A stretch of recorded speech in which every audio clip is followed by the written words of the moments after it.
We start with 1 hour chart. We want to see how we can look for trade. And right now we're looking at this one. We want to see whether this is a correction in relative to this for price to give us one more drop, or this is the start of the up move. We cannot consider this is the start of the up move because the price haven't broke the previous low. Unless we get this is, I mean, unless we get this, I mean, we consider from here. Okay. And even if we consider this one, mostly we can look for this one as a flat. Technically we see the flat. That's mean if we have a flat, we can expect the price to give us one more drop, even if this one move a bit higher. Okay, now we want to see how we can look for trade. Indicators doesn't give us any information. In this case, we start with higher time frame. We want to see what we have. And if we move to daily chart, as we can see the price almost at this, still we are within this correction. And mostly we look, I mean, we prefer to look for buy. Now we want to see how we can look for trade. First, if we move to 4 hour chart, the ways, okay, if I zoom in, what we get here again, the ways moving is really corrective. We can put this one in relative to this. Technically, we can expect to get one more drop. And as we mentioned, with this one tend to flat. That's mean if we want to look for buy, the best is if we get one more drop. Then from there, if we get any reversal, this is what we can look for. This is the best things we're looking for. But it doesn't mean the price cannot reverse from here. That's mean if the price continue from here, we need to, if we get any trade setup, we need to look for continuation as a sharp move. If it turns to a corrective move, mostly we can expect the price to drop. No, we don't have any trade setup based on a 4 hour chart. And if we move to 1 hour chart, and again, what we have here is a flat. Technically, we can expect to get one more drop before we get the reversal.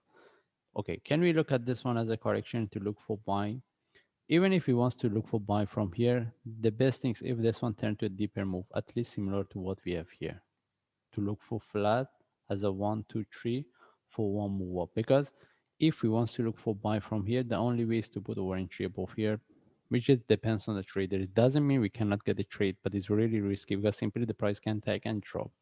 And if we want to have entry above here, not exactly close, we need to put a bit higher. Maybe we put above the stop in case the price sharply continue from here. And what we want to see the break. That's mean if I put above here, okay, that's mean we want to see the continuation as a sharp move, and we want to see the price break and continue the price tag within 1 or 2 hours. We see it's not moving, we take out the trade. And even if we get any continuation from here, we need to see the breakout of this zone, which is 0.294 following by 0.305. Either we consider this two as a target, and what we want, we need to see the continuation and breakout of this zone. Okay, that's meaning the price continue as a corrective move. Mostly we are not going to take the trade, or even if we take the trade, we take out it. We don't stay with the trade. Okay, because still we can look at this one as a flat for one more drop. That's why if we want to look for trade, if this is the only correction, we can put our entry above here. But the best things is either we get one more drop with the breakout of this low, we look for a reversal, or this one turn to a deeper correction, then we get the trade setup within the correction. Anyway, we don't have any trade setup. The only thing is if we want to trade from here, we cannot put our entry above this top. And if the price is very risky because simply the price can tag and drop. And if the price tag, as I mentioned, if we see there is no continuation within 1 or maximum 2 hours, we take out the trade. In this case, we just follow the chart. If I see any update, I will share. Thanks.